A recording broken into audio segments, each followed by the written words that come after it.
Israel-Hamas war, Iran agents helped in Hamas leader's killing, report says. It's possible that the killing of a major Hamas boss wasn't a one-off event, but rather the result of a complex web of international plots. According to new accounts, Iranian agents may have been very important in this high-stakes operation against Hamas, making the conflict between Israel and Hamas even worse. What changes might Iran's involvement have made to the war, and what does this mean for the future of safety in the region? Come along with us as we reveal the shocking facts and talk about what this means.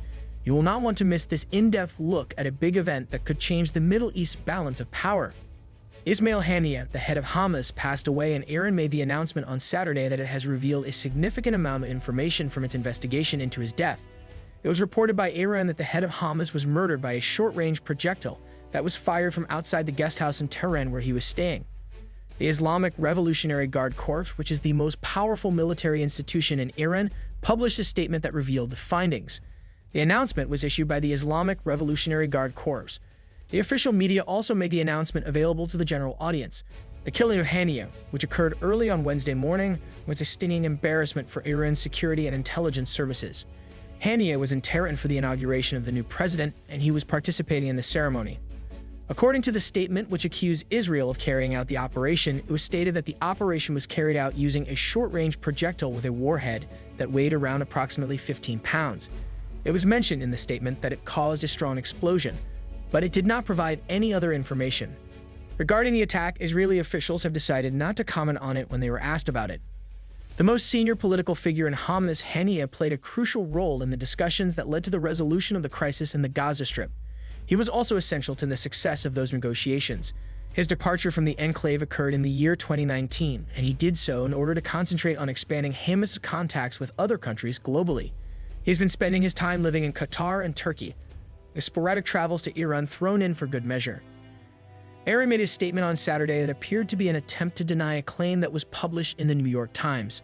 The report stated that Haniyeh was killed by a bomb that was discreetly planted inside the building some months before to the actual assassination. Iran's statement appeared to be an attempt to refute the news.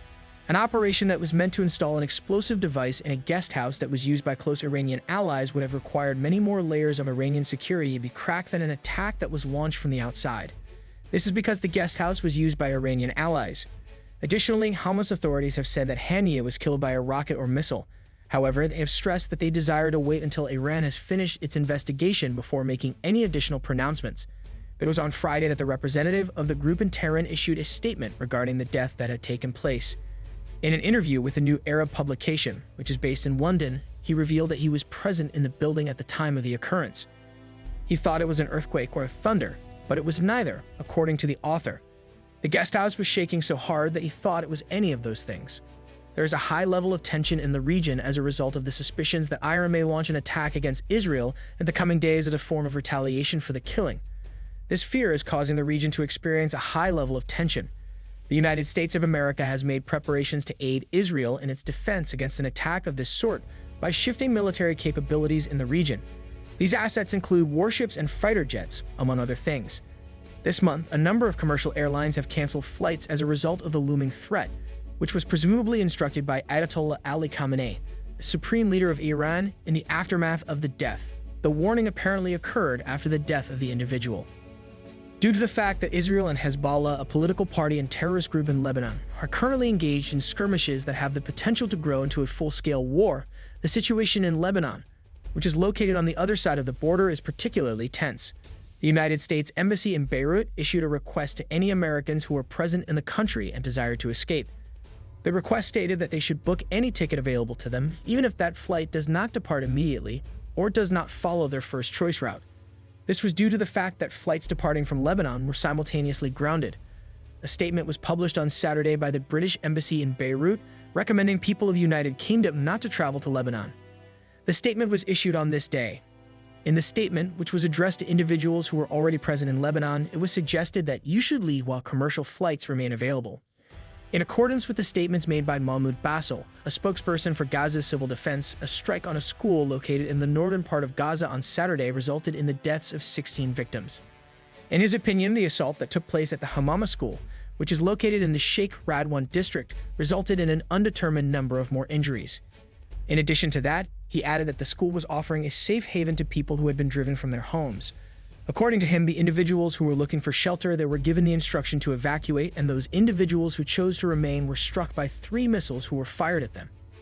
Israel Defense Forces issued a statement in which they stated that the school had been used as a hiding place for Hamas terrorists, and that numerous steps were taken to mitigate the risk of harming civilians with the intention of preventing harm to civilians. According to the statement, the school had been utilized as a hiding place for Hamas terrorists. According to a statement that was released by the Israeli military and the Palestinian news agency Wafa, the Israeli military carried out an attack on a vehicle that was carrying 5 Palestinians on Saturday in the northern part of the occupied West Bank. Wafa reported that all 5 of the individual Palestinians contained within the vehicle were killed in the attack. Those individuals who were traveling on the plane were referred to by the army as they were on their way to carry out a terror attack, which was the statement that was made. In a following statement, the Israeli military announced that it had carried out another attack that resulted in the deaths of 4 individuals. The Israeli military accused these individuals of shooting at security forces in the city of Tulkarm, which is located in the northern West Bank, while they were conducting an operation in the city. The assertion that one of Israel's journalists who was murdered in an attack this week was a Hamas operative was denied by the Al Jazeera news network for being baseless allegations. Israel made the assertion that the journalist was killed in the attack. In a statement that was released simultaneously by the Israeli military and intelligence service on Thursday, Ismail Al-Ghul, who is considered to be one of the most prominent Arabic language reporters for the channel, was accused of taking part in the massacre that took place on October 7. As a response to the Washington Post request for evidence, the Israel Defense Forces stated that they had no further comment. This was in response to the request. Since the beginning of the battle, there have been at least 39,550 people killed and 91,280 people injured in Gaza, according to the Gaza Health Ministry, which does not differentiate between civilians and militants but maintains that the majority of the deceased are women and children. The ministry also states that the majority of those who have been murdered are women and children. Over 1,200 people, including more over 300 soldiers, are believed to have been killed in the attack that Hamas carried out on October 7th, according to estimates provided by Israel. It has been claimed that 329 troops have been killed in Gaza since the beginning of its military operations there. This information comes from the previous time period. If you found this investigation into the Iran-Hamas-Israel connection intriguing and want to stay up to date on the latest geopolitical developments, hit the subscribe button and turn on notifications. Join our community for in-depth analysis and breaking news on global conflicts and intelligence operations. Subscribe now and stay ahead of the story.